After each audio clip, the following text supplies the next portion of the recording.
Welcome to the No Perfect Movie Cast, and I'm here with co-host Tanner Wood. What's up? And other co-host, Cody. Hey, how are you? I forgot your last name for a second, I'm sorry. Yeah. And we're here with special guest Ben Rock, who just got done, his web series 20 Seconds to Live just got done, released. And it's really cool, check it out. What's up, Ben? Hey man, thanks for having me. No problem. Our pleasure. Okay, we're going to start out with some interview questions for Ben. He's had a lot of work. He's worked on the Blair Witch Project, just as I said, 20 Seconds to Live. He's done a really cool horror short called Conversations, and also he worked on a science fiction film called Alien Raiders, and he did a bunch of other stuff with acting and producing. Well, I think he did one acting job. Is that right, Ben? I don't even know what you're talking about. Oh my god, I have an acting job? What I read from IMDb, you did one acting thing. Oh my god, I have to go to IMDb and see what the hell that is now, because I'm not an actor at all. Oh god, man. no. No. Not me. Yeah, you have one acting credit. In Sense Memory, you were a manager. Oh my god, yeah, that was a student film. Okay. That my friend Aaron O'Loughlin made, and I don't even have any lines. Actually nobody has any lines in that short. It's a really great short. You can probably find it online. And all I am is a disapproving restaurant manager who kind of glowers at a guy while he flips burgers. And I would not call that acting, but I'll take it. Oh, okay. I'm sorry. I thought that was. Okay. No. Aaron was a friend of mine, and I was a few years ahead of him in college. But he asked me if I would come in and play this, scowly restaurant manager with a clipboard and no lines. And at the time I was working, my day job was as a substitute teacher, so I had to look down. Oh man, Yeah. that's really cool. I mean, I guess that really worked with you because you have to disapprove on kids all the time. So. Oh, yeah, that's my whole job was to just be a narc. It was great. So you've been releasing 20 Seconds to Live since June, am I right? Yeah, June 5th was our first one. Okay, how was it like working on 20 Seconds to Live? Was it fun? What was it like? I mean, honestly, it's the most fun I've had doing something in a long time. But it's it should be fun because Bob DeRosa, who co-created it with me and wrote all the episodes, and Kat Paziak, who was our producer, we were basically just doing it on our own dime to see if it would work, just to try it out, and pulling favors. Like, we got this amazing cinematographer named George Foyt to agree to do them. Yeah. And he's right now he's shooting a movie for Greg Bishop. He also just he regularly shoots for Jimmy Kimmel, Conan O'Brien, and all that. Oh wow, Sweet. that's super cool. Wow. Yeah. No, George is very, very skilled. And actually, I met him through my wife. My wife makes House Hunters for HGTV, and she's made a bunch of other kind of HGTV shows, and he used to shoot for her.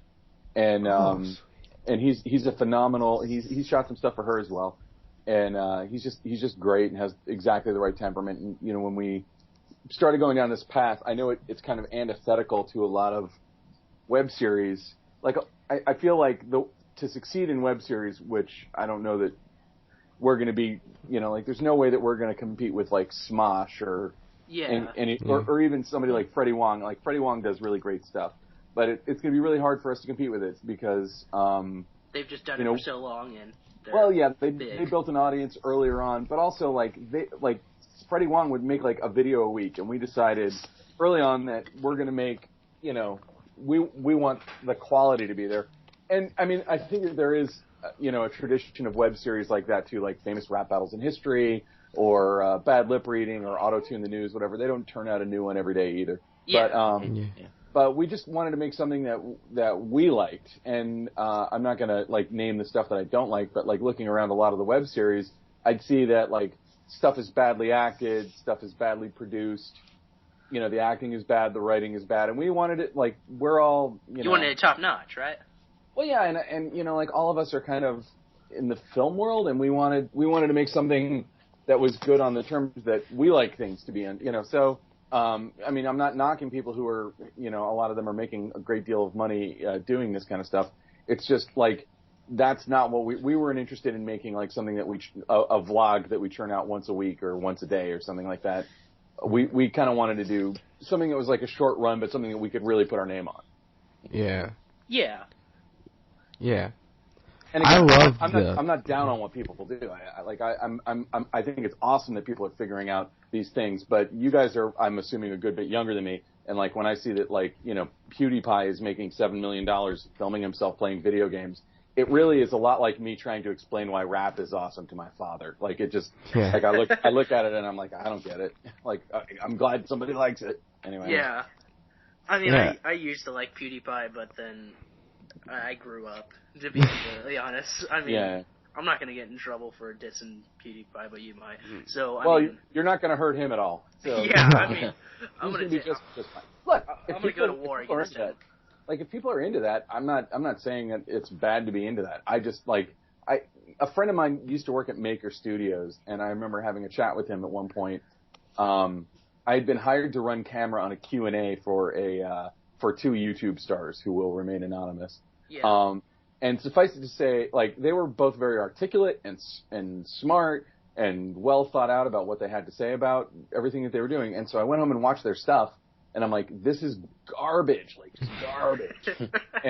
and people had flown in from like Texas and driven in from Las Vegas, and I mean, like, they had packed this house.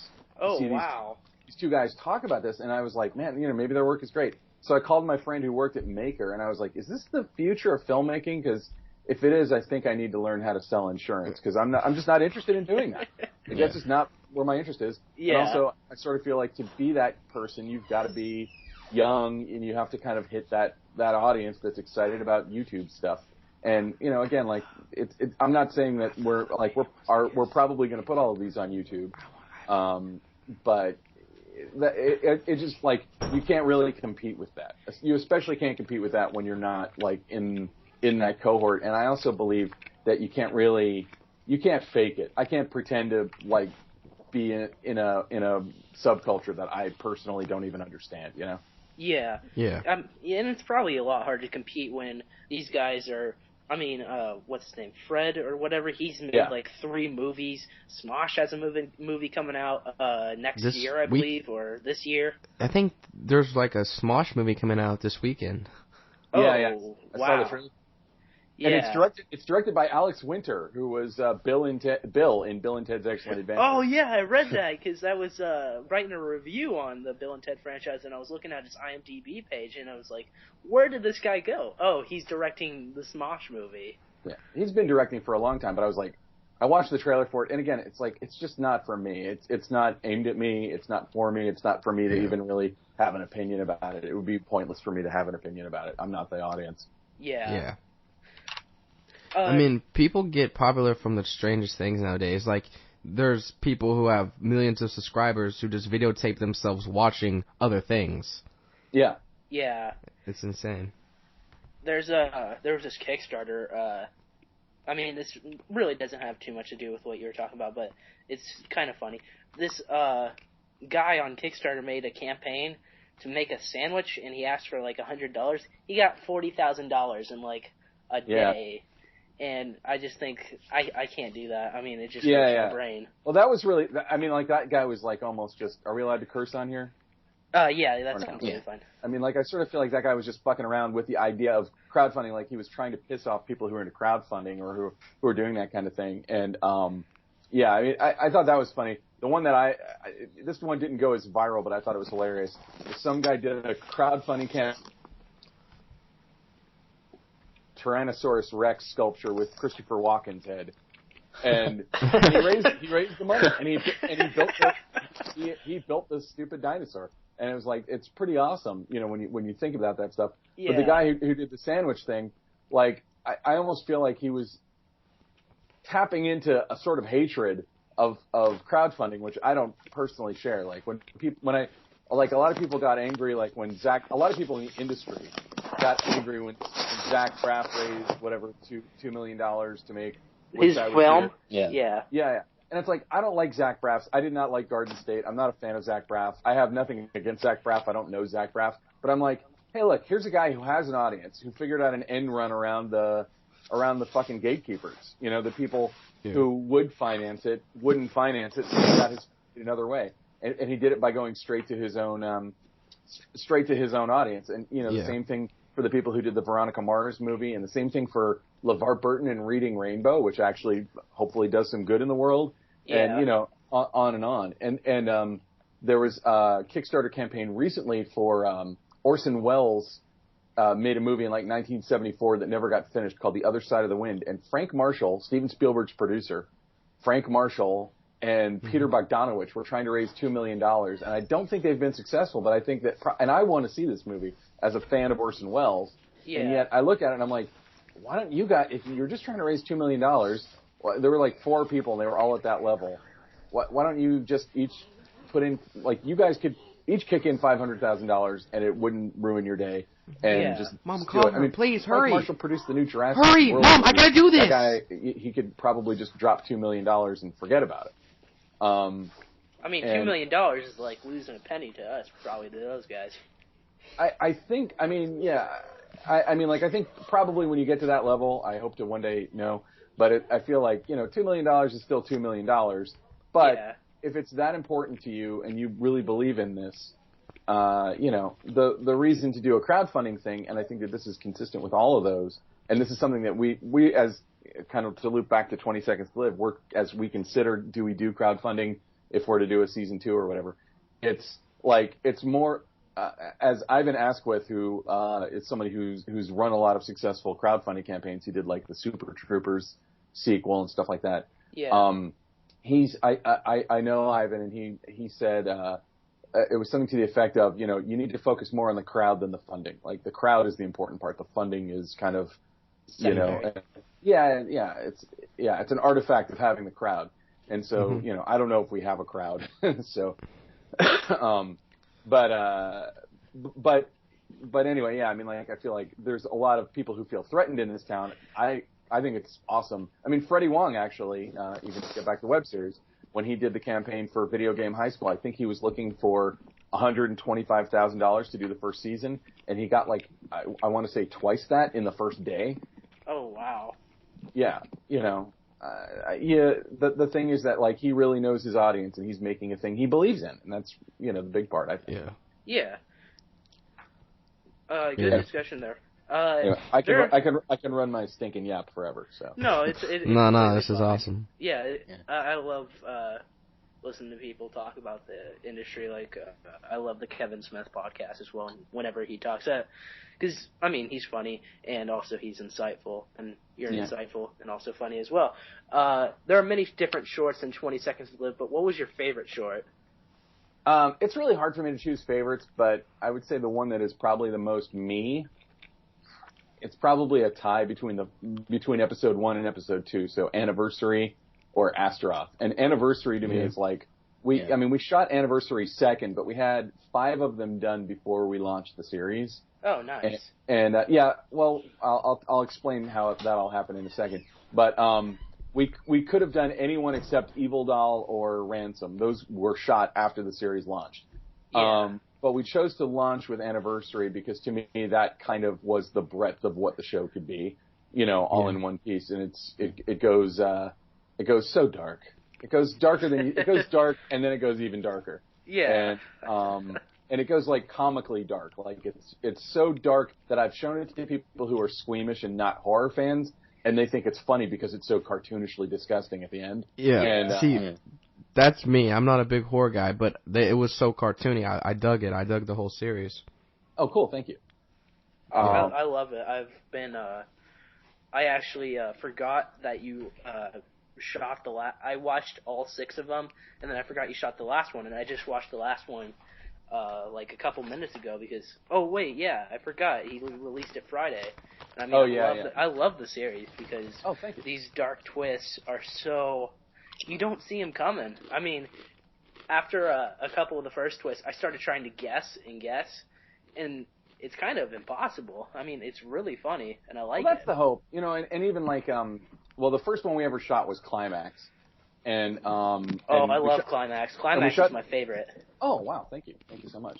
So yeah, well, we shot that one first, and part of the reason we did that one first is because it was so easy. It's all in one room. Yeah. Didn't really require much of a crew. There aren't any stunts or special effects or anything.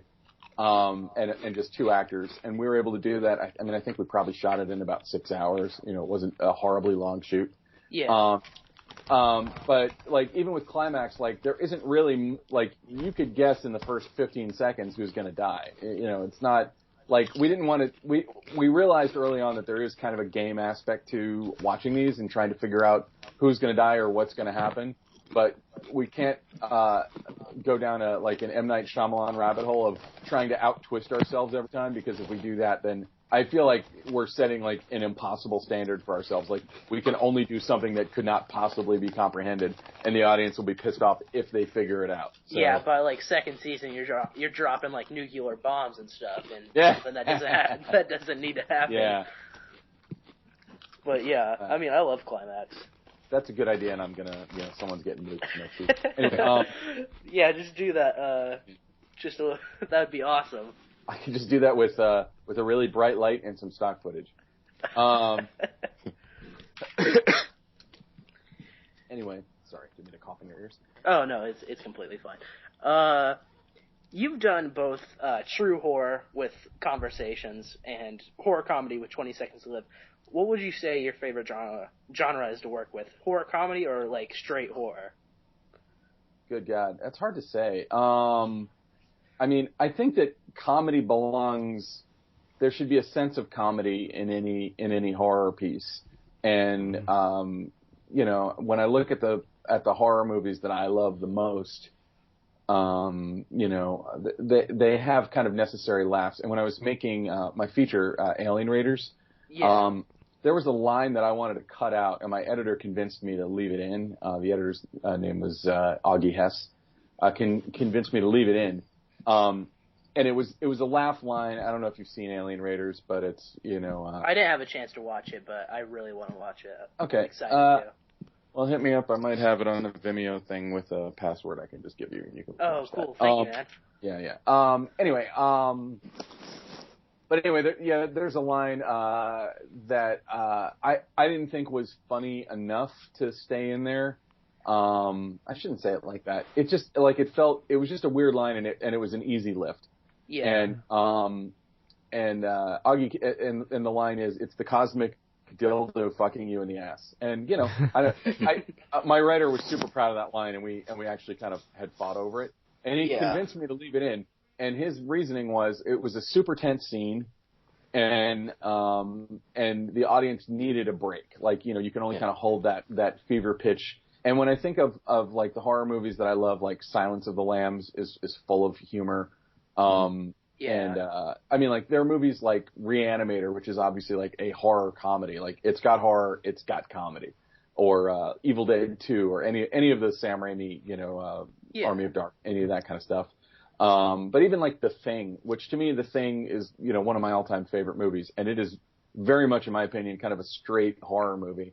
Yeah. And yet it's got some great laughs in it. Let the Right One In. I could go right. To me, the really memorable horror movies, like you remember the characters because there's a sense of irony there. There's a sense of humor in the making of it. And I feel like you'll wear an audience out by, this is sort of why the torture porn movement really, I feel like didn't really do it for me as a filmmaker. And I really don't include that many movies in that. Like, people would call Saw torture porn, and I don't believe it really was. Not the first one anyway. But Saw had laughs, there's a sense of humor. And I feel like all of James Wan's movies have kind of lighthearted moments or ironic moments that are there to be funny. James Wan did Insidious, right? Correct. He did Insidious. Yeah. Okay. And Conjuring, I believe. Yeah. And The Conjuring. And the most recent Fast and Furious. Yeah. Oh, yeah. He's also doing He's doing Aquaman. Yeah. Yeah. James Wan's blowing up, and he's one of the horror filmmaker of his generation that has done the most good. Like, he's blown up. Yeah. Now that you've completed 20 Seconds to Live, do you have any future projects scheduled yet? Do you guys have a second season coming, or are you guys working on something else?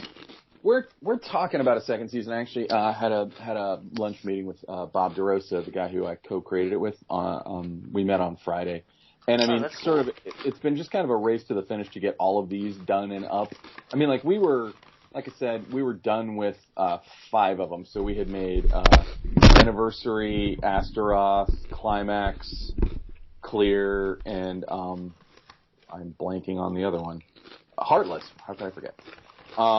So we'd made those 5, and we made them over the course of almost more than a year, actually. We shot Climax in like February of 2014. So, and then we shot Anniversary like a month or 2 later, and then we shot Heartless, I think, in July, and then we shot Clear and Astaroth in January. And, we kind of were very ready, fire, aim about the whole thing. Like, let's make these and then figure out what we're going to do with them. And, we thought about shopping them around. Well, we actually did kind of shop them around to places like Funny or Die or Maker or whatever to see what the interest was. And honestly, like Aeriescope, which is Adam Green's website, that was like the most perfect fit I could imagine. And Adam Green, I don't know if you've seen his films. If you haven't, you should go see all of his films. He's really good. I think I've seen like 1 or 2, but I haven't seen all of them. Like the Hatchet movies are really good, and pretty sure I saw Hatchet 1. Yeah, it's cool. And then he made a movie called Frozen, not to be confused with the Disney one. The Disney movie. Yeah. But Frozen it's about like some young people stuck on a ski lift in the middle of the night, being surrounded by wolves and like having to choose between like freezing to death or falling to their death or falling and not dying, but then being attacked by wolves. And it's really good. It's a really good. It's just very tense and it's really good work. And he also had a sitcom on FearNet called Holliston that he had 2 seasons of. Oh, nice. And I can't say anything, but expect a Holliston related announcement soon. Oh, cool, man. So, and Adam, if you're a lover of podcasts, check out The Movie Crypt, which is him and Joe Lynch. And Joe made like Wrong Turn 2 and Knights of Badassdom, and most recently a thing called Everly. And they're both just really awesome filmmakers and very cool guys. And they get great guests on there. Like James Gunn was on there. Like they nice. Wow. Yeah, they get amazing guests, and they do kind of deep dive interviews and stuff like that on there. And it's fun to just kind of go through their back catalog. Oh man, that's so cool. Yeah, it's called what's it called again? The Movie Crypt, and it was a spin-off of Holliston. Like it was on Holliston. They did this podcast, so they created the podcast, and then it's just Adam and Joe interviewing people, and they get like if you're into horror, it's not only horror films. I'd say that there's maybe a slight horror bias, but they get pretty much anyone you can imagine on there, and they talk to them for like 2 hours. It's like a WTF style sit down kind of deep dive. Yeah. It's a conversation, and if you're looking to get into the film business, I wish that I had a resource like the Movie Crypt when I was in film school, because I would have. I don't know. Nothing can really prepare you for the shit show that is waiting for you in this town, but yeah, it definitely is. It's a great resource for filmmakers, I think. Okay, cool. Conversations is probably my favorite piece that you've made. Thanks. Yeah, it's really good. How much fun was it to make Conversations? Fun. Well, it's like filmmaking. Filmmaking is fun. It's sometimes it's fun and sometimes it isn't. Conversations was fun, but it was like kind of a crazy experience. Well, we had to shoot the whole thing in 2 days, and it's 16 minutes long. Yeah. So like, and like with the other stuff that I do, it's like very important to me that it look really good, and that we get really good performances, and in order to do that, you can't rush your actors and you can't rush your cinematographer. So, and like Conversations, I'm actually in the middle of writing a blog about not about Conversations specifically, but it's like I'd worked on Blair Witch, I'd gotten my foot in the door to directing because of Blair Witch, and then Blair Witch 2 came out and everyone hated it and the reviews were bad and the movie kind of bombed. and then my phone stopped ringing, and I needed something else. I don't want to call it a calling card. Honestly, I needed something else kind of as a mission statement for myself. Like, this is what I do. And and I needed something that was, for me, completely unlike Blair Witch or any of the stuff I had done on Blair Witch. Because, I didn't direct the movie, but I did write the Sci-Fi Channel special that preceded the movie, and then I wrote and directed 2 other specials, one for Showtime and then another one for Sci-Fi. And that was, I was 30 when I did those, and I was 26, I think, when I worked on the movie. And when I did all the TV specials, I'd been in LA for maybe a year. I didn't really know what the hell I was doing yet, and so I'd had the idea for Conversations, which is, the basic concept being a mortician who has his best conversations with dead people, so he started killing people. Yeah. And I pitched it to my friend Jonathan Mangum, who, if you watch Let's Make a Deal with Brady, Jonathan is his sidekick. Yeah. Okay. Well, Jonathan and Wayne. Jonathan is originally from Alabama, but he lived in Orlando for a long time. And that's where I met him. And Wayne is from Orlando, as am I. And the 2 of those guys were in an improv troupe in Orlando. And then when they moved out here, they did it out here, and they've just been working together ever since. But Jonathan had written another short film that I had made right before I moved out here in like 1999 that you may have seen on all the stuff I have there, called The Meeting. And I made that right before I moved to LA. And it got a lot of festival play, and it was actually a pretty good experience. Nice. And that in itself was also kind of a mission statement. But for me, Conversations was sort of about, like, I needed to kind of it was therapy. I needed to kind of ground myself and say, like, this is what I do. This is how I want to do it. And I'm extremely proud of how everything came out, and it was great to work on. Curtis Armstrong, who plays the lead, is like probably best known as Booger on Revenge of the Nerds, and he was amazing. It was the first. Oh yeah, it's that guy. Okay, yeah, I remember him. He's like the first real star I'd ever worked with. I'd never really worked. I'd worked with people who had gone on to become stars, but I never worked with someone who I'd known my whole life. And he was really nice and generous and easy to work with, and took direction and gave suggestions, and was patient with me, because I feel like I was still kind of in the learning process of how to work with people at his level. And but like total trooper. But the thing is that we shot that whole film, like I said, in 2 days. So the first day we shot everything in his house, and then we had a company move to the crime scene house. Okay, which cool. was across town. And then the next day we shot all the stuff in the embalming room. And that is a lot. If somebody handed me that script saying, how many days would it take you to shoot this?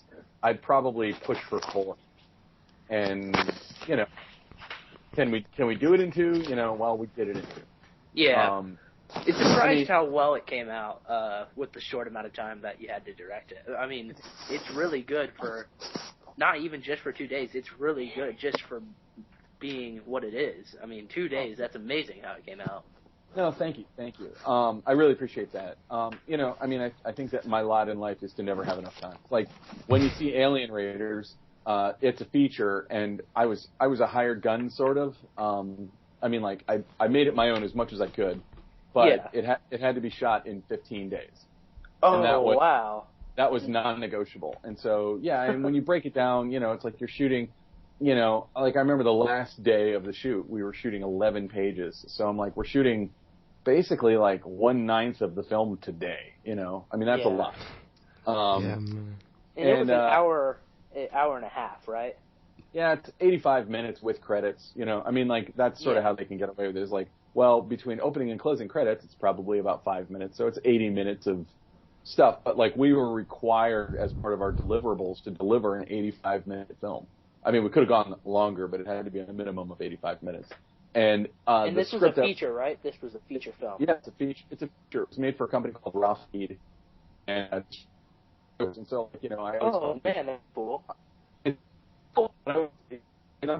Cool. But I always talk to people who have this indie film that they slaved on for 17 years and finally got it made, and then they were fighting to get any distribution. I had the opposite problem. I get a call 6 weeks before the first day of shooting would you be available to do this? By the way, we're shooting right up to Christmas, so we really couldn't go a day. If we had gone one day over, it would have been Christmas Eve, and everybody was already out of town. Like, there's no way we could have done it. So, and it was all union, and it had like a low end, quote unquote, real budget, which is like $2.25 million, and wow. But like, when the producer says, if we go into January, it's going to cost us another $60,000 just to hold the location, it's like, oh, Jesus Christ. So, it's like it had to happen in 15 days.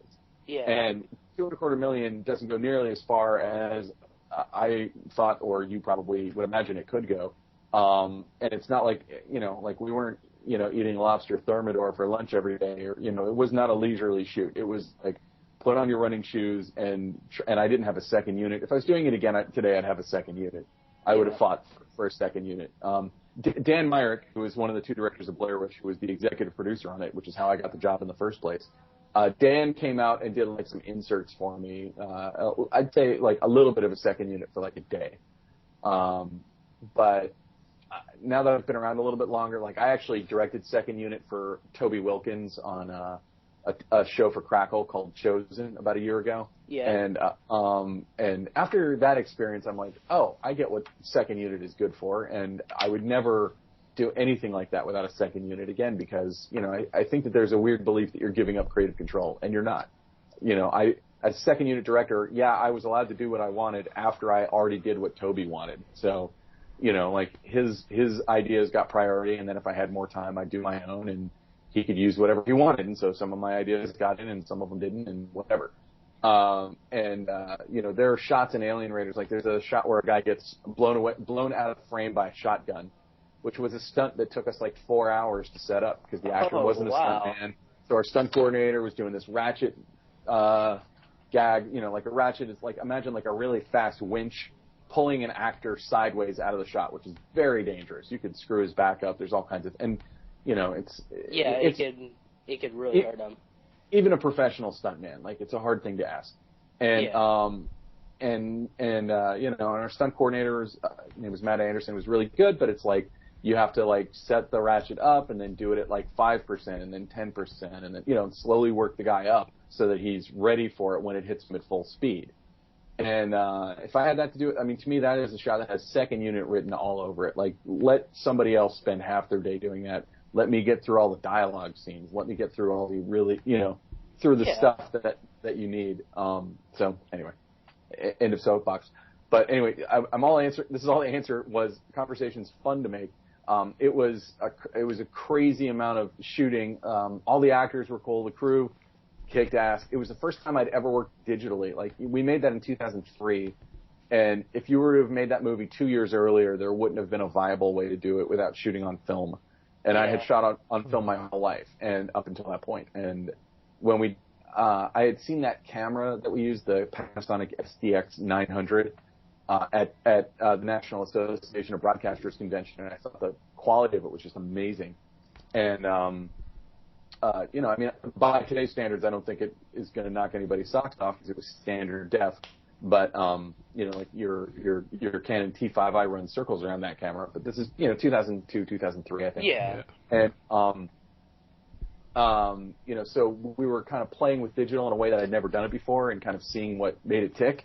And that was in itself kind of like that more than anything kind of like set me on a path that I feel like I'm on today. Like, obviously, like, nobody even talks about shooting film anymore when you're doing something like that. On 20 Live, we would never consider shooting on film.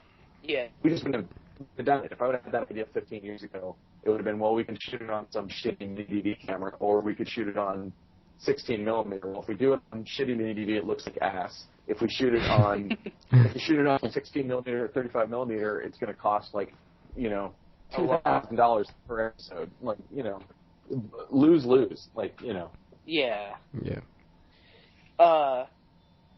What was it like working with Tom Quiche on Alien Raiders? He's done quite a bit of work after and before. I just wanted to know because I like Tom Quiche a lot. Tom's one of my really good friends. I know Tom I do a lot of theater. I've always done a lot of theater, and when I moved out here, it took me a few years, but I landed at a theater called Sacred Fools in LA. and I met Tom there, and we just really hit it off. So I've worked with him on a bunch of things, and Tom, I'm just like, it's funny because he always plays kind of these dark, tough guys, like, on Breaking Bad or whatever. Yeah. And really, Tom is a goofball. He's really funny, and he's also a really good comedy writer. I don't know. I mean, working with Tom it's working with a really good friend of mine. He's also in Alien Raiders. He's one of the main people in Alien Raiders. Oh, nice. And the part was written, and I actually had to I didn't have to fight for Tom, but I just had to fight for my vision of this. The part was written for like kind of a skinny, nerdy guy, and I was like trying to go against hype with that character. Bob, the co-creator of 20 Seconds to Live, pointed out that I do that a lot. Like in Astaroth, I had Derek Mears, who is, the most recent Jason Voorhees and also Predator. And Derek is like 6'6", I want to say, and ripped and very capable of being scary looking, and a professional stuntman. So you can, usually you'd have him play the demon, but instead I had him play kind of the whiny guy who was sad that his rabbit had to die. Yeah, that was really funny. I liked it. Yeah, so Tom in Alien Raiders is sort of that too, because Tom is also just this giant, imposing Paul Bunyan of a guy. Yeah. And I have him playing kind of the tech nerd whose main job is to document everything they're doing. So he's filming everything throughout the whole thing. Yeah. And he had like a mini DV camera. And here's the crazy thing too, by the way, when you see Alien Raiders, Tom just took that camera and just got a bunch of tape and just went all over the place filming constantly. Yeah. He was sort of like making his character's story real somehow or whatever. So, because we shot the whole movie, it's shot at a supermarket. And so he would like wander around in these locations and whatever when we weren't there. And in post, that stuff, and also whenever we were shooting, if he was running a camera, he was really running a camera, like he was really recording. Yeah. So in post, we had like hours of footage of his stuff that we were able to kind of use in the film to kind of just give us yet another angle that was sort of free. That's super cool. Yeah. But I feel like Tom, was probably empowered. Like if Tom was just a hired gun on something, he may or may not have done something like that. But since he and I are really good friends, it's like he knows I'm not going to be upset with him if he has his own ideas. I've directed stuff he's written. Like one of the first big plays I did in LA was a play that he wrote and was in. So. Oh, cool. Oh, nice. Yeah. Mm-hmm. Okay. I'm just kind of skipping through questions here, just going what seems right, because I actually had some Alien Raiders questions, and you pretty much answered them already, so that's cool. That's great. Yeah. What was it like being the production designer on the Blair Witch Project? Did you have any idea what this movie would become, or no clue? Oh, no. If any of us had any clue that it was going to be anything, I think we would have fucked it up. Yeah. I was 1 year out of film school. Ed and Dan were 2 years ahead of me at the same school. Greg, who's the producer who brought me on, was in my class, but was actually he'd been in the military, so he was a little older than all of us. In that he was probably 31. Neil Fredericks. We all came out of Orlando, although Ed Sanchez is from Maryland and actually lives in Maryland to this day. That was like an amazing amount of fun to work on because it was such a weird experiment. And so it's like if you're working on a real film shoot, a quote unquote real film shoot where it's like, okay, we're moving on to scene 17B. Great. Okay. So, you guys are going to walk in this room and camera here and lights there and, sound guy, we're seeing the boom shadow. Like none of those things that you would associate with a traditional film shoot were concerns to us at all. Yeah. We wanted all the artifacts of their filmmaking to be front and center. So you see Mike's microphone, you see the light on top of the camera, you see all that stuff. And as production designer, That's really cool. there were like 5 of us making the whole movie. So wait, you only had about 5 guys making a movie of that caliber? That's really cool. Well, and to be perfectly honest, really the people who shot every frame of it were the 3 actors. Mm-hmm. And so none of us were around for most of that. The only times that we were around is like at night when they're being fucked with. when they wake up and they hear stuff in the woods, that's us. I was one of the shaking the tent or whatever, and we had to kind of plan out, almost military style these how we were going to do it. There were certain ones that were more planned out than others. Like for instance, the end was very planned out. But like when we shake their tent, for instance, Greg and I we usually let them just told them where to put their tent, and they just did it. In that one instance, we put their tent exactly where we wanted, and we did it that way. So there was a straight path directly out of the tent that they would clearly want to run in, as opposed to making them run into the woods. And then we had other stuff there that some of which doesn't really come up on camera. Yeah. But we had, sort of like we had created kind of these, scenes that where the filmmakers were kind of the X factor. So there were more than 5 people who worked on it. But in terms of day in, day out, it was, Ed and Dan, the 2 directors, Greg Hale, the producer, myself, Neil Fredericks. We had a guy named Rick Moreno who was around a lot. There were a couple of Ed's friends, and oh my God, I'm going to go to hell I forgot. I've just lost his name. Ed's cousin who did the music at the end. Why can't I remember his name? I feel terrible because that guy worked his ass off. He was one of the guys who was around. Tony. Okay, cool. His name's Tony.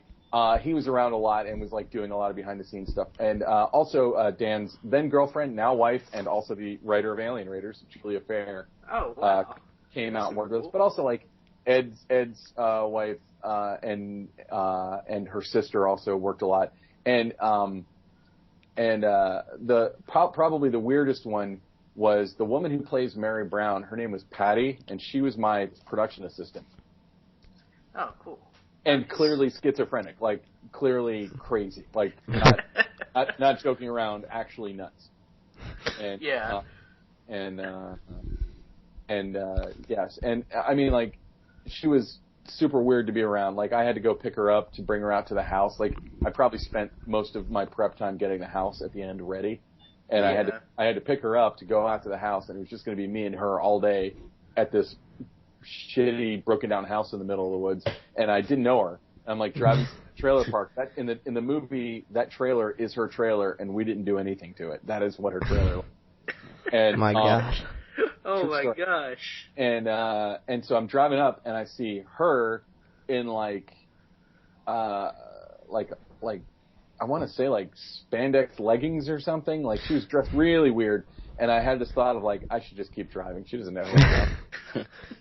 And but then I picked her up and we went, and she worked her ass off. I mean, like obviously she had true mental problems. Like she was mentally ill.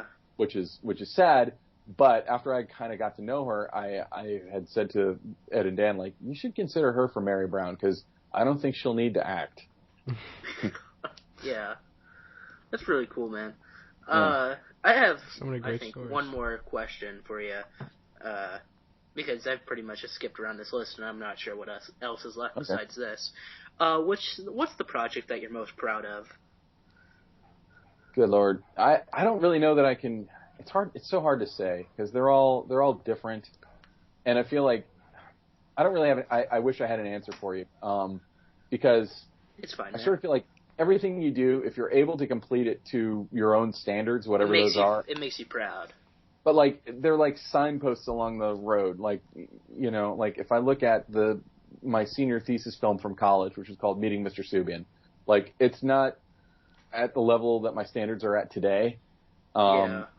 But and I only put it up on Vimeo maybe 6-8 months ago, and I hadn't watched it in years because I made it I made it in like 1995. But when I watched it, it's like I see I am auditioning for making movies or television in this film, and I'm putting like everything I know how to do I put into that film. I mean, like within like the big bad industry, my favorite thing might be the Burkittsville 7, which is the special I did for like when Blair Witch blew up. I had written Curse of the Blair Witch, which was on Sci-Fi, and I mean, like I was able to quit my day job answering telephones at a corporate recruiting company in LA to write that, and then all the guys, like all the major players in the movie were like overnight millionaires, and I was an overnight thousandaire. I was doing all right. I didn't have to have a day job for a little while, and but Artisan, the company that released Blair Witch, wanted when it premiered on Showtime, they wanted another TV special to go on Showtime, and they didn't want to talk about the first movie at all, and they didn't want to talk about the sequel at all. And all the main players, Ed and Dan and Greg and all those guys, were busy trying to make another film at the time, and they didn't want to have anything to do with it, honestly. So they recommended me, and that was how I got the Burkittsville 7 done. And I look at that, and I'm like, it's the weirdest fucking thing I've ever gotten anyone to go along with, because I went with their marching orders of like, don't talk about the first movie. I mean, we talk very little about the first movie at the very beginning, and we don't ever mention anything that has to do with the sequel. And I said, okay, well, there's a big mythology here. What if I create a whistleblower within this mythology who is denying something that was, a little bit modern, but not modern enough to really check it out? And so that brought me to Rustin Parr, which is the serial killer in the 1940s who had killed the kids. And at the end of Blair Witch, when Mike is standing looking at the wall, like, that's the legend, is that Rustin Parr made one kid stare at the wall while he killed the other. And one kid got away, and his name was Kyle Brody. And so I came up with the idea of, what if we came up with some weird evidence that Kyle Brody was the real killer, and that Rustin Parr was just some crazy rube who, lived out in the hinterlands and maybe was kind of simple and was charmed by this psychopath. And so we made this fake documentary based on one of my favorite, probably the most disturbing movie I've ever seen in my life, is a documentary from the 60s called Titicut Follies. And is directed by Frederick Wiseman, and I can't recommend it highly enough. And the only place you can get it is from Frederick Wiseman on his website. You can buy the DVD for like $30. Oh, and cool. It's totally worth it. It's not what you think it is at all. There's no real story. There's no interviews. It's not a documentary the way you think of a lot of documentaries. It's very fly on the wall in an institution for the criminally insane. Yeah. And you see these crazy people being herded around naked, and it's freaky as shit. And it's really, really disturbing. And so we kind of came up with the idea that there was a documentary like that called White Enamel that Kyle Brody was in as an adult. And it had clues in it that related to whether or not he maybe was the murderer. And then our whistleblower contacts the filmmaker and gets more footage and gets even more evidence. So it's kind of like this weird investigation into this crime that never actually happened. But in a way, I'm very proud of that, and I feel like I was too new at the industry to know that, like, what I was getting away with was not common to get away with. Yeah. I just kind of thought, like, hey, I show up and I'm brilliant, and, like, that does not impress anybody at all. But anyway, yeah, I mean, like, I'm very proud of that. I'm very proud of Conversations. Conversations, completely done independently. In the days before Kickstarter, and we figured out how to do a lot of that kind of on the cheap.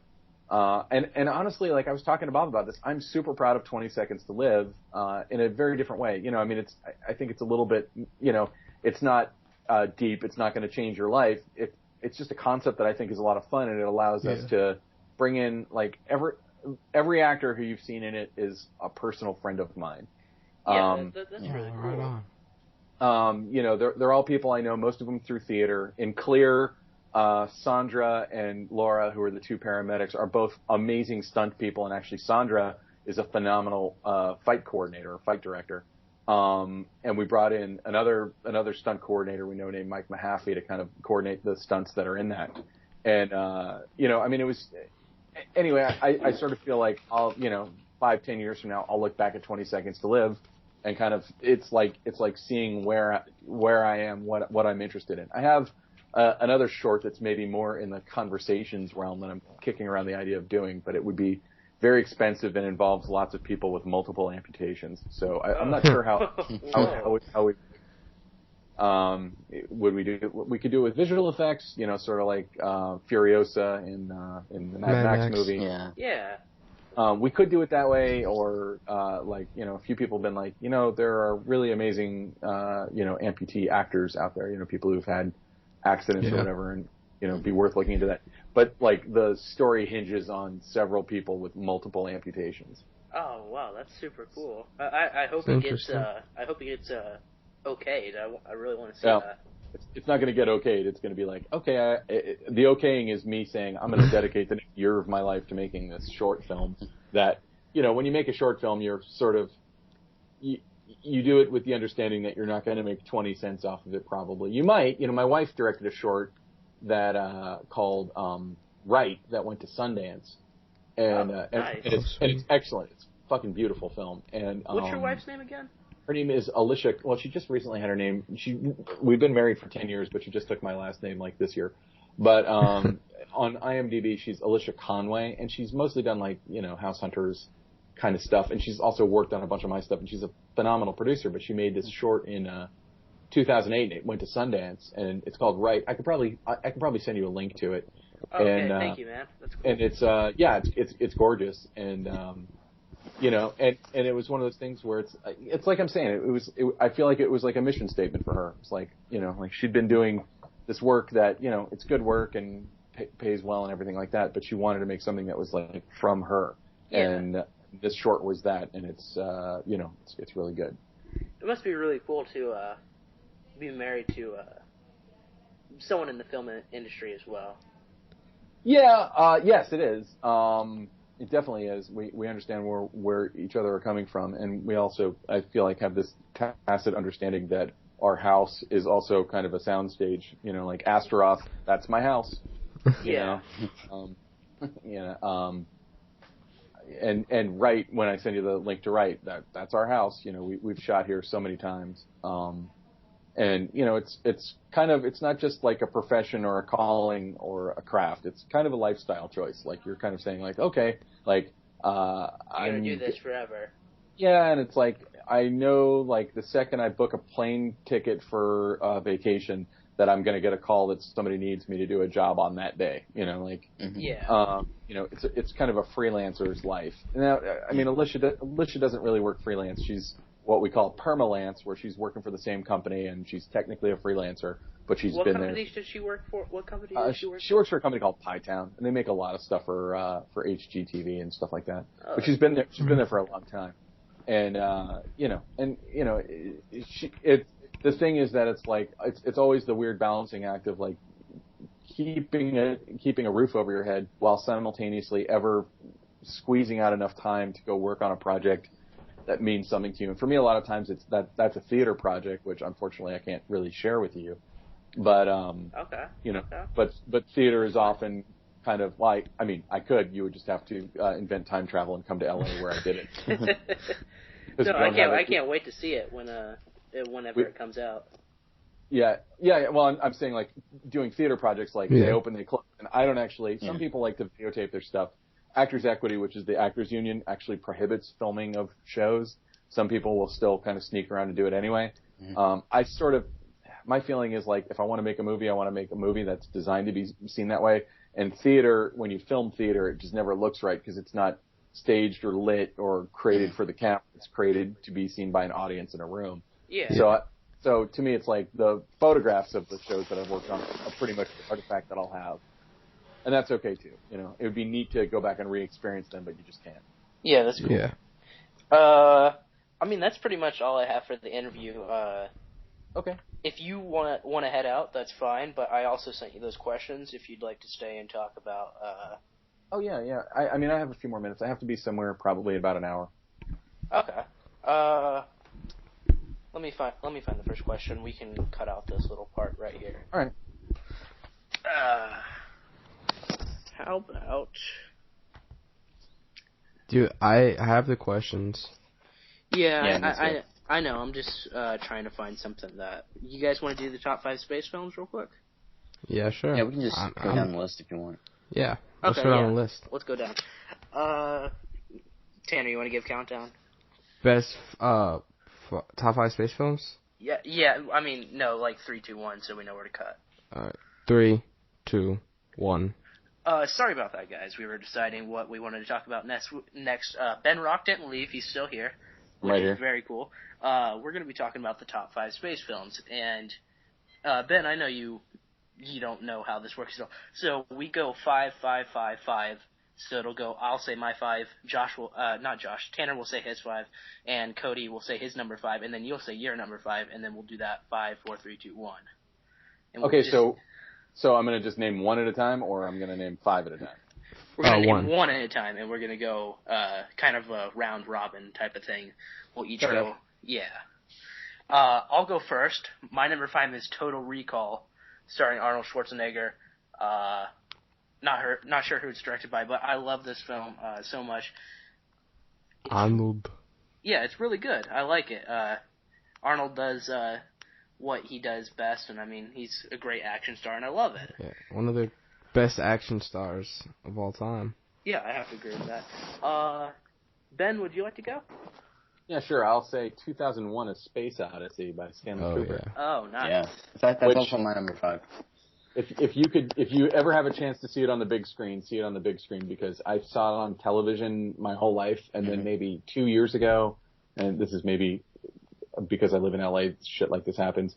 But at the ArcLight Cinerama Dome, they showed it on the big screen, and it was the same night I think it was the same night that Iron Man 3 opened, and one of the biggest, best theaters in LA was showing 2001: A Space Odyssey. Nice. And my wife and I went to see it, and it is a different experience on the big screen. Yeah. Yeah. One of the best movies of all time. Oh, sorry. But I actually live in the city that has the biggest IMAX screen, and it really makes me mad that they won't show any old movies on it. They always do these new stuff. I really want to see stuff like Jaws or Jurassic Park or 2001: Space Odyssey on that screen, because it's a really incredible screen, and I just like to see stuff like that. Well, I got bad news for you, buddy. You got to move to LA for that. Yeah, or where Tanner lives, because he lives at an AMC theater, and they usually show old cool movies. Like I was talking to him about it 3 weeks ago, and they were playing Jaws at his theater. Yeah, I saw Jaws a couple weeks ago. Yeah, the only theater that showed Jaws around here is the really crappy one that sells tickets for $3. What city are you in? I live in Wichita. Oh, okay. Yeah. Tanner, you want to say your number 5? My number 5. I didn't do my 5. All right. Now I put this list I try to make mine different. So I took away a lot of some of the classic ones. But I was thinking a recent one that I really enjoyed was Guardians of the Galaxy. To me, nice. that was... Yeah, I really liked that one because it was fun. It was just a funny movie. Yeah, I liked it as well. It's maybe my favorite James Gunn movie. I like Super as well. With what's Ryan Wilson. I know who you're talking about. Yeah. I like that movie. I like Guardians as well. Cody? My 5 was 2001. Oh, nice. My number 4 is a Christopher Nolan movie that came out maybe a year or two ago. Interstellar. Love that. Last year. Yeah, last year. I love it. I love Christopher Nolan. He's my favorite director. No, I'm sorry. No, he's not. He's top 3 directors. Paul Thomas Anderson is actually my favorite director, but that's besides the point. I love Interstellar. Beautifully shot. A lot of people don't like the ending much, but I love it. I think it ties everything nicely. Ben, what do you got? Alien. Ridley Scott's Alien. Oh. Yeah. Yeah, that's actually Great my number movie. 1. Yeah, that movie holds up, and I can watch that movie over and over again. Do you prefer Alien or Aliens? I mean, they're so different. I mean, I feel like if you said I had to sit and watch one, I'd probably go with the first one. But they're both great. I mean, I don't think Scott could have made Aliens, and I don't think Cameron could have made Alien. Correct. They had to be different. Yeah. And isn't Neil Blomkamp doing more Alien movies? Yeah. They're rebooting it. We'll see how he does. Yeah. Did you guys see Chappie? Did you guys like that No. from Blomkamp? No, I didn't see it. I didn't see Chappie. I heard terrible things. So I just hope that avoided it. with Alien, Blomkamp it can be reined in. He doesn't have to do as much script writing on his own. Yeah. You know what I mean? It doesn't have to be as much as his own thing. Yeah. Cause he writes all his stuff, but District 9 was great, as Liam and Chappie kind of felt like the same thing. He's kind of conveying the same message, and just not as good. Anyway. Yeah. Cody, do you want to say your number? Yeah, I'll say Moon. from Duncan Jones. I haven't seen that. Sam Rockwell. Yeah, Sam Rockwell. Moon's awesome. Oh, that's very cool. Tanner, did we say your number 4? No, my number 4, I put Apollo 13 with Tom Hanks. Mm-hmm. Yeah. Oh, man, cool. I've heard lots of good things about that. Yeah, I love that movie. It was really, I love it. It's great. It's based on a true story. Mm-hmm. Anything with Tom Hanks. Ron Howard, I think, directed it, didn't he? Yeah. Okay, cool. Let's go on to number 3 now.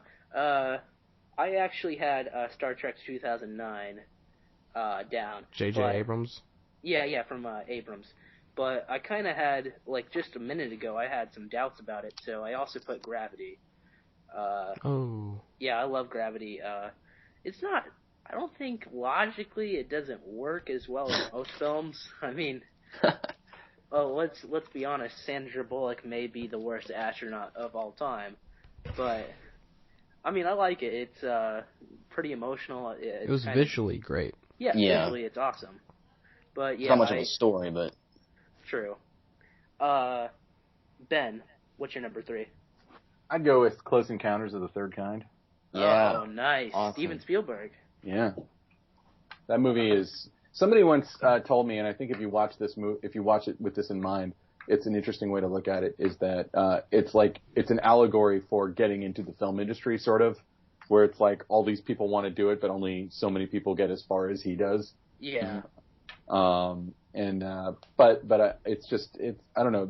It's just such a perfect film in so many ways. Yeah, I can't argue that it's perfect. Yeah, Spielberg. I mean, it's good. Especially in the old days, it seems like Spielberg always got his personal stuff in there, even if you didn't know it. Like with his family themes and all that. Yeah. He did that a lot with stuff like Close Encounters. Yeah, agreed, Cody. Tanner, what's your number 3? Return of the Jedi. Oh, nice. Perfect. I love that. Return of the Jedi, one of my favorite movies ever. I love Return of the Jedi. Tanner, can I just go ahead and guess that your top 3 Star Wars? Yeah, well, yeah. Return of the Jedi is my 3rd. Star Wars is my 2nd, and then Empire is my 1st. Yeah, okay. Okay, that's very cool. Can I say that it warms my heart that no one in your generation is that excited about the Star Wars prequels? Just want to put that out there. Yeah. You know, episodes 1, 2, and 3. You know. Yeah.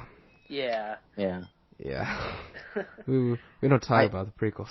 I used to be, but then I was like, I grew up and I noticed, I understood why everyone was complaining about them. I like episode 3. I think it's 3 is decent. fun. I mean, I never liked the prequels as a little kid because I grew up on the original trilogy first. So when they introduced me to the prequels, it was kind of like, it didn't feel like Star Wars to me. I was like, because I really just wanted to see like Han and Luke and Leia, you know? Yeah. I didn't really. I suggest reading the How Star Wars Conquered the Universe for a lot of good information on the prequels. I have that. I'm right now. I'm reading a book, and as soon as this one's over, that's my next one. I'm definitely. Yeah, this book's good. Oh, cool. Cody, what's your number 3? Alien. Ah, nice. Oh yeah. Let's go on to number 2 then. Oh wait, number 2. Okay. My number 2 is Star Wars Empire Strikes Back. I actually would have had Return of the Jedi in here, but I limited it to one per franchise. Mm-hmm. Oh. Yeah. I didn't get that memo. Sorry. No, it's completely fine. It's just kind of a personal rule I had with myself. But Empire Strikes Back, it's literally perfect. I mean, there's nothing wrong with it. My favorite movie of all time. Yeah. It's great. The scene in, not to go on Empire, but the scene in Cloud City at the very end, the Vader and Luke fight, it's very cool. probably my favorite scene in all of I love how quiet movies. it is. Mm-hmm. Yeah, and it's so basic. Like, not... it's not like they're not flipping around doing flips. It's a very controlled and just basic fight, but it's the moment so tense. Yeah, it's really cool. But yeah, Empire Strikes Back. It's great. Mr. Rock, what is your number 2?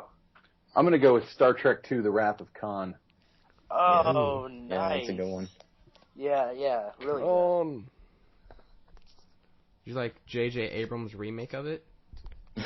I like the first J.J. Abrams Star Trek movie, and I didn't dislike Into Darkness, but Star Trek II: The Wrath of Khan, like, I was watching it recently, and I feel like you can't say this about really any of the other original Star Trek movies, but it actually just stands on its own as a science fiction movie.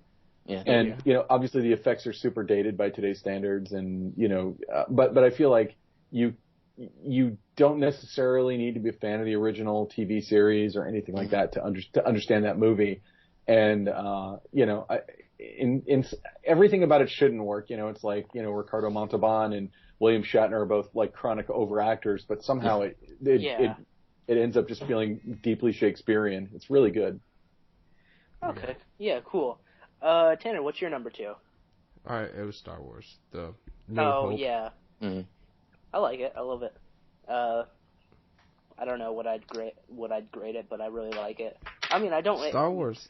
I could never review Star Wars because I'd be so biased it's not even funny. Yeah. Because those are my favorite movies. I didn't grow up on Star Wars, so... I mean, I get a lot of hate on Twitter for my Star Wars stuff. That's because you like the Star Wars with Spock and Kirk. Basically. Yeah, but I mean, I really like them. I'm just I didn't grow up on them, so I'm more critical than most people. But Cody, what's your number 2? 2 and 1 are Star Wars and Empire Strikes Back. Oh, nice. Yeah. Well, my number 1 is Alien, and I mean we've already talked about that. I watched it. What made this number 1, and it probably wouldn't be in my top 10 if I didn't do this. I had all the lights out. I had no phone, had no nothing. I just put in the DVD, and it was terrifying. It was awesome, and it was great. I'm wrestling with myself whether I need to watch Alien 3, because as bad as I hear it is, Fincher's like my favorite current director right now. Yeah. You can go ahead and skip it. You really don't need to. Yeah, but he won't even acknowledge it as his own, will he? Like he said, that's not even my movie. It's such a typical story though. Is like Hollywood scoops up somebody who is showing a lot of promise, and when he made that movie, he was 27 years old. Oh, yeah, because he started at ILM, didn't he? Well, he was like a model guy. Like he worked on models for Return of the Jedi, I think, or something. Yeah. But he was 27 when he made Alien 3, and from what I've heard, he just got pushed around. Like you hire I'm assuming you're all under 27, but you hire somebody who is less experienced when you're making a giant movie like that, when you're handing the reins of a humongous franchise to someone who is younger and less experienced. Do that so you can tell them what to do. You can. That's and like then if it doesn't work, you can blame it on them. Like if it doesn't work out, you can say, well, we had. It's their fault. Yeah, the example recently that I keep bringing up, and Tanner will know this, that I keep bringing up, is what happened with Mark Webb in Spider-Man. Yeah. From going from 500 Days of Summer to Sony controlling tomorrow. Yeah, although exactly. the guy who made Jurassic World, he was in a similar position.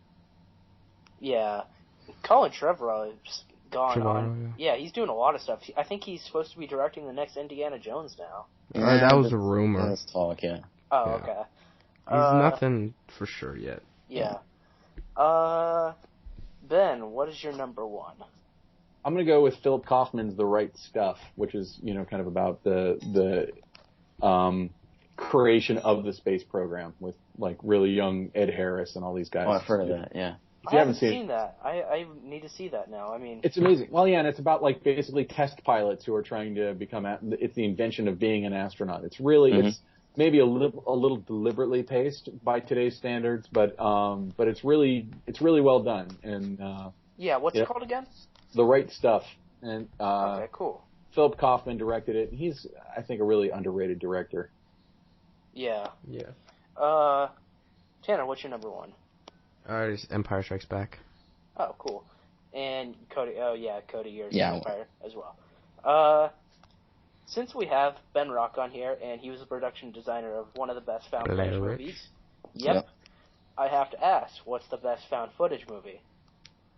Well, Blair Witch Project, of course. Right?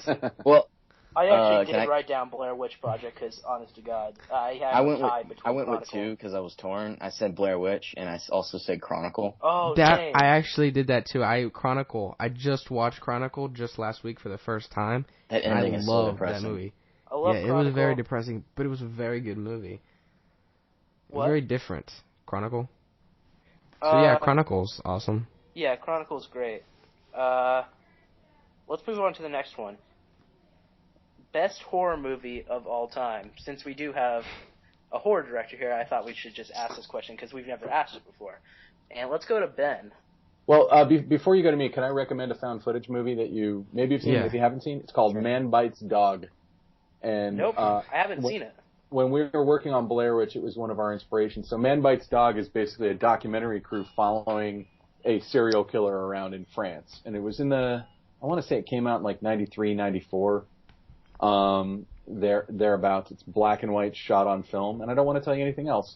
I just want to say that, that sounds super cool. When we were making Blair Witch, it was a humongous inspiration. The one that a lot of people always talk about is Cannibal Holocaust. But if you see Cannibal Holocaust, it's not a found footage film. There's a piece of the movie which is found footage, and the rest of it's just regular old Italian creepy ass low budget movie. And it's good. I love Cannibal Holocaust.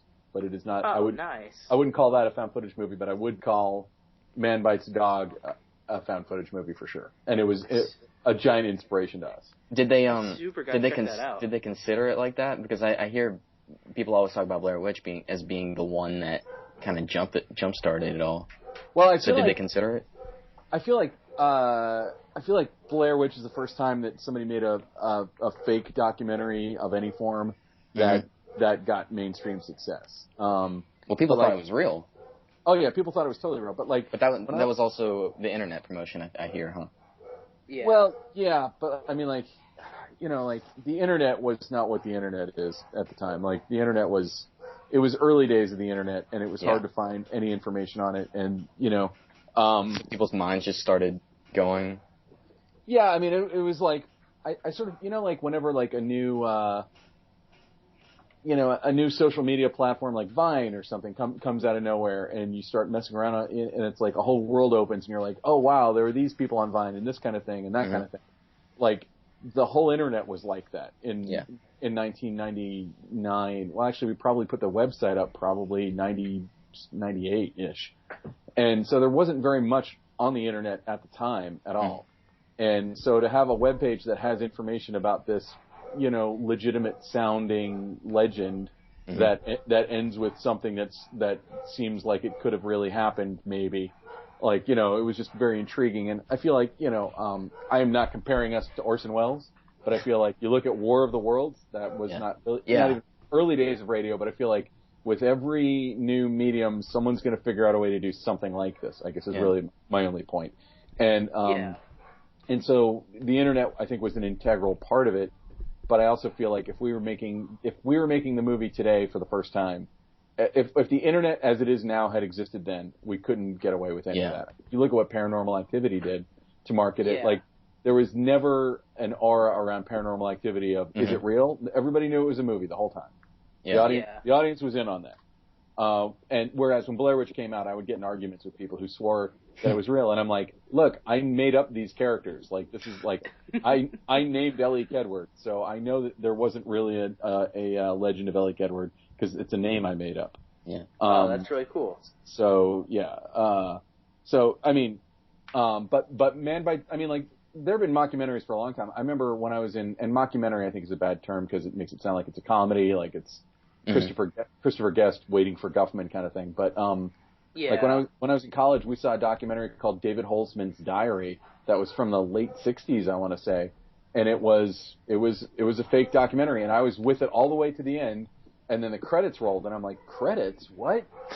and our teacher, and it was in a documentary class, and our teacher had kind of played a joke on us, but you realize, I think it's kind of interesting to see how easy it is to kind of fake people out, but also, you have to put yourself in a certain mindset, because you see a lot of found footage or fake documentary projects that actually don't work because they tip their hat too much, or because the filmmaker, like, I love Troll Hunter, I think it's a lot of fun, but when I watch it and they go to night vision, it's like obviously not real night vision. And if it was real night vision, it would look totally different, and it wouldn't look like the woods were lit. And it's like, and I'm not. This is not dissing on Troll Hunter. It's very entertaining, and it's also kind of a comedy. So it doesn't have to. It doesn't have to convince me that trolls are real. I just feel like I become kind of a purist where even like The Last Exorcism, which I liked, but there's a score, and it bugs me when I hear a score under found footage because I'm like, why is there music? Like, if there's music, it's drawing my attention to the fact that it was edited and presented for me. Yeah, Blair Witch doesn't have a soundtrack, a score, right? No, it doesn't. Okay. And when it played at Sundance, it was like all natural sound. When it got picked up by Artisan, they had to do a few things to fix the sound. Like there was a song playing in the car that they couldn't license, so they had to bring the actors into ADR that whole scene and then put a different piece of music under it. But they also did some stuff that I thought was really clever. If you watch, basically any version you can get your hands on except for the Sundance version, like as the movie goes on, you hear fewer and fewer sounds of nature. They bleed it out, like it just becomes more and more spare. So it's like you can find an arc and tell a story just using that sound, but it's a challenge, and it's a hard challenge. And so a lot of times when you see a found footage movie, they have a hard time with saying like, okay, well, this is the camera these people would have, and this is where it would be, and this is what the lighting would look like, and it's okay that it doesn't look like movie lighting. And sometimes they'll let themselves go down that road, and sometimes they won't. And with Blair Witch, we had no choice. Like, they were really in the woods, really filming themselves. And, like, we could color correct it or whatever limited shit we had at our disposal. And I had nothing to do with the editing of the film. I'm not saying I did. But, like, it could have been affected. But really, what we got in camera on the 16mm camera or on the Handycam that Heather had, that's what we had to work with. And you can make an interesting movie out of that, but I feel like you have to have the courage of your convictions. If you go down that road, in my opinion, this will be the end of my rant, I feel like if you're going to make a fake documentary or a found footage kind of thing, you have to really be in character when you film it, and and that means giving up things about like in a found footage movie, sometimes you'll see where like two characters will walk 100 feet away from the camera where supposedly the microphone is, and you can still hear them clearly. Well, that camera wouldn't be able to pick them up unless you explain why they're mic'd. If they have body mics on, that's one thing. So like, go ahead. No, well, it's just a matter of like, how many knots are you going to tie yourselves in as a filmmaker to justify wanting to be able to, wanting to have all the tools of real filmmaking at your disposal. It's sort of like, it's a terrible comparison, but like when I was a kid, I was a fan of Anne Rice's vampire books, Interview with the Vampire and The Vampire Lestat, which are both written in the first person. And then Anne Rice clearly got tired of that when she wrote Queen of the Damned, and wrote it like a regular book, but had Lestat explain why he was doing it. And I'm like, just write a regular book. Why the fuck do you care? Like, you've gone to all this effort to create a sense of verisimilitude, and now you're just going to break it. So break it. And like, so you're saying like in found footage, you couldn't just like make the movie traditionally, and then in the marketing, just completely try and sell it as found footage genuinely. Well, I mean, like you could. Yeah. Well, I mean, like, if you look at how Blair Witch was marketed, nobody ever said it was real. They just never said it wasn't real. Yeah. They just let the audience believe whatever the audience wanted to believe. And I feel like if you were to make a movie like Blair Witch and actually tell people that it really, really happened, they wouldn't. Today the internet would just come down on you in 2 seconds. You would have to be so many steps ahead of anybody on the internet. Like, you would have to. Like, so, like, let's say you set up a website from the father of one of the missing kids that's like, where's Heather? I'm trying to find her. So what people are going to do is they're going to see where that domain is registered and who it's registered to. They're going to do it. Yeah. It's going to happen. Because all you have to do is go to Whois or GoDaddy, and you can find that information. Yeah. And so, like, if it's registered back to, Sony Pictures, then that's going to be obvious. Or if it's registered to whoever. So you actually have to, like, play a longer con on your audience. That a lot of people are probably going to want to do. And I think, like, you don't really want to defraud your audience anyway. But I guess what I'm saying is, if you're going to make something that you're trying to pass off as found footage, you have to go to great pains or real. Yeah. Like, and you have to have that. It's a discipline. It's a discipline that's just as hard to achieve, in my opinion, as trying to make it look like a beautiful, high-key romantic comedy. Like, they're both hard to do, and they both require you to know when you have to do something and when you have to not do something. And like, I was hired, this never got released, ultimately, but I was hired by Paramount to do a web series for the movie that came out, I think, in 2008 called The Ruins. And it was the concept was basically Blair Witch. I've never gone to a meeting and so assumed as I walked out of the door, like, if they don't hire me, that's their loss. But they had all these scenes that took place during the day, and I was like, you should do these all at night. And they're like, we don't have the budget to like bring in light trucks. I'm like, who's talking about light trucks? We'll mount a light on the camera. That's how you do this. That's how these people would have shot this. Like, you have to think through it like that. And I think that a lot of times as a filmmaker, that takes away some of your toys. There go your crane shots and your dolly shots. Yeah. There goes your perfectly framed, perfect kill shot. Because the camera wouldn't really be right where it's supposed to be in the perfect way, or you have to, again, tie yourself into knots to justify why it would be. So, anyway, that's the end of my rant, but in conclusion, fine. That was great. Track down Man Bites Dog, and I think you'll like it. Oh, wow. Okay. And let me know if you like it.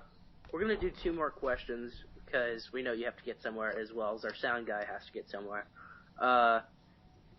What is the best monster movie of all time? Ben, would you like to lead off this question? I mean, I can't think of a better one than John Carpenter's The Thing. I mean, to me, it just doesn't get any better than that. Yeah. Great movie. I wrote down Alien, and I also had kind of the first Halloween, because Michael Myers is kind of a monster in there. Yeah. And, yeah, that's pretty much it. I love the first Halloween. I love Alien. Alien's one of the scariest movies of all time. Yeah. And, yeah, I kind of completely forgot about The Thing when I was writing this. Cody? I feel like I'm cheating, but I'm going to say Jaws, even though I have Jaws, too. I don't really consider it a monster movie, but I'm going to have to kind of go with that. It's a monster shark. Yeah. Yeah, I put Jaws, too. Jaws is great. Oh, wait, you put Jaws 2 instead of the original? No, I put Jaws also. I did not put Jaws number 2. Jaws the Revenge. Come on, let's be honest. It never got better than Jaws the Revenge. The shark roars. Yeah. We still need like 16 more Jaws movies, so we can beat Back to the Future. This year we have to get up to Jaws 19, directed by Max Spielberg, as Back to the Future. So. Nice. Let's find one more good question.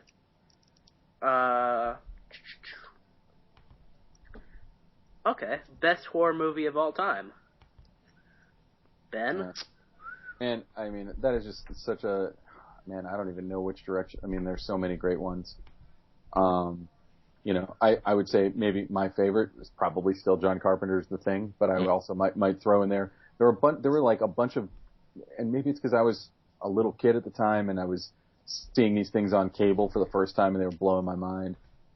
So, like The Howling or An American Werewolf in London or, like Scanners. Like there's just like a generation of horror filmmakers who really they were the independent filmmakers of their time. Like there wasn't really as much of an indie film movement in the 70s and 80s. Mm-hmm. But like, these guys could get that kind of stuff made.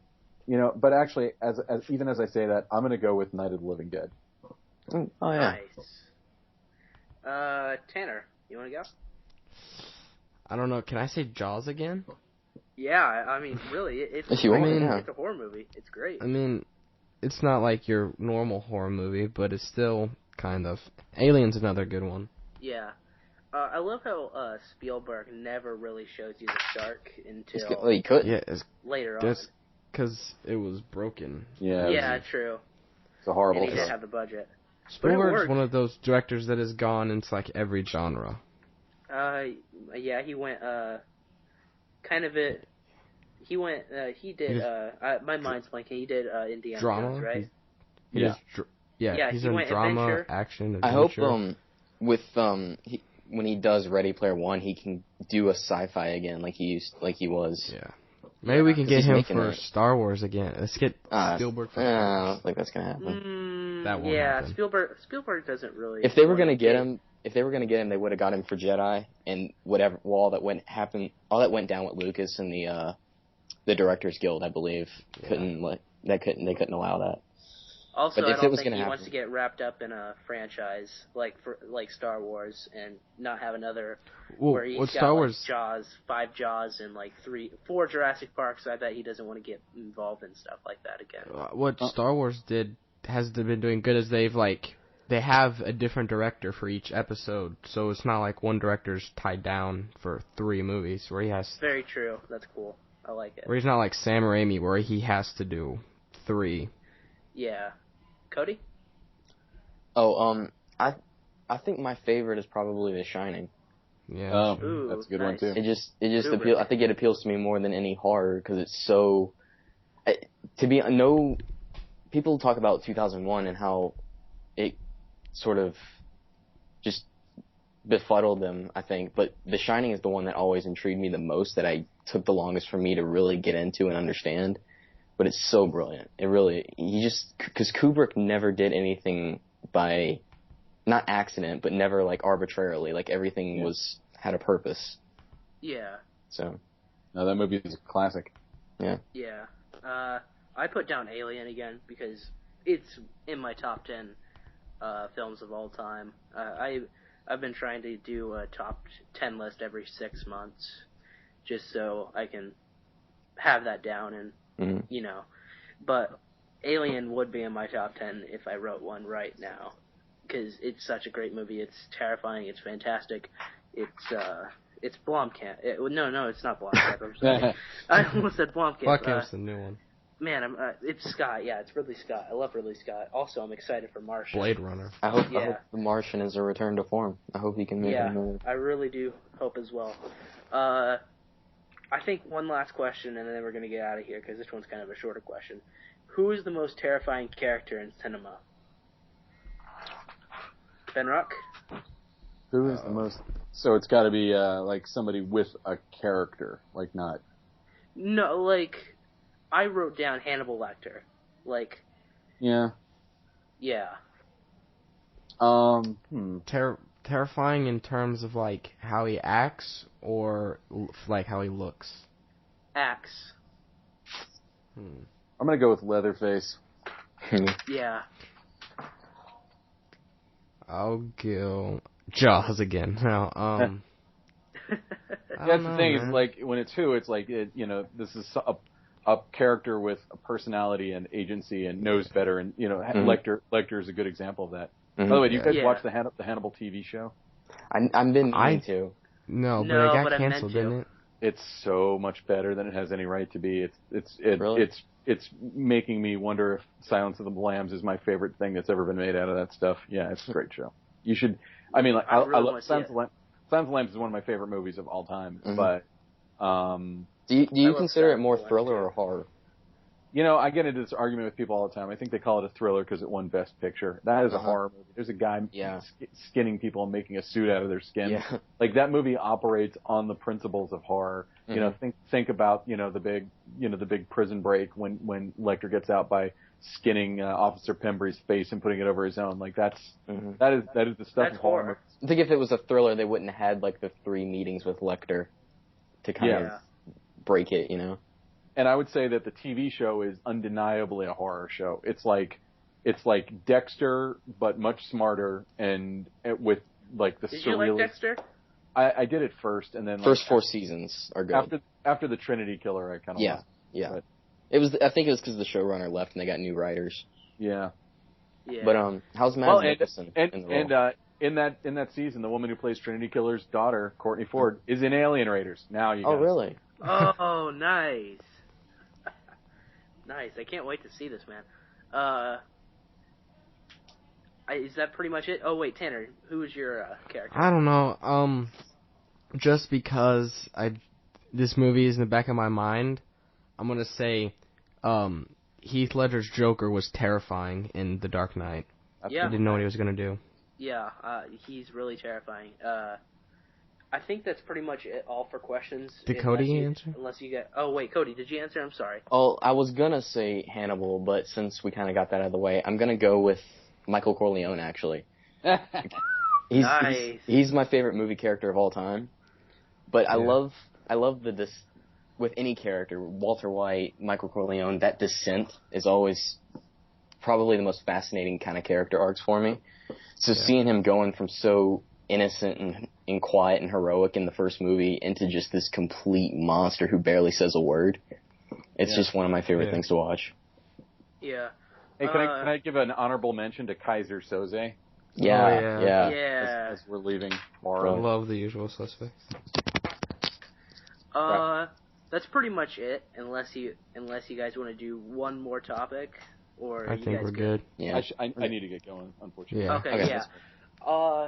Everyone, make sure you check out Ben Rock. Check out 20 Seconds to Live. It's a very hilarious and awesome series he's doing. Alien Raiders, Conversations.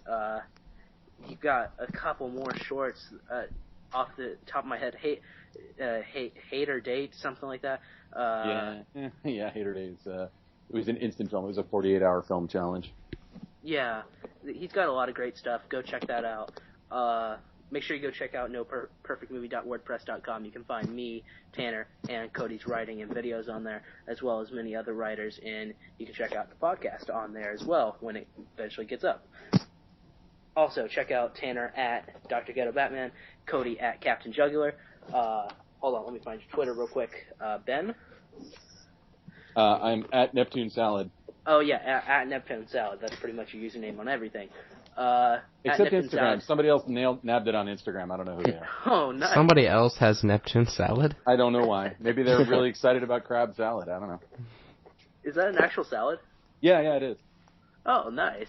I thought that was just like you put two random words together, and I was. That's honestly why I love that name, because they don't really fit together very well. But yeah. Yeah. Also check out Blair Witch Project.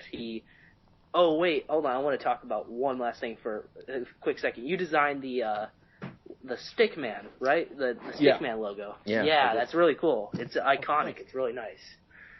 I can't believe you did that. That's really cool. Thanks, guys, for listening. Absolutely. I'll see you later. Cool. All right, peace out, guys. Bye. See you, Ben. Good. Yeah, good interview. Great. Hopefully we can have you back on the show. You're welcome back anytime you want. Sure. Yeah, just let me know. Yeah, great. Fantastic. All right. Well, I got a motor, but thank you very much for having me. I really appreciate it. No problem. Right, it was our pleasure to have you. Yeah, let me know when it's live, and I'll retweet that shit out. All right. Okay, nice. Thank you very much. Cool, guys. Thanks. All right, peace out, man. All right, later.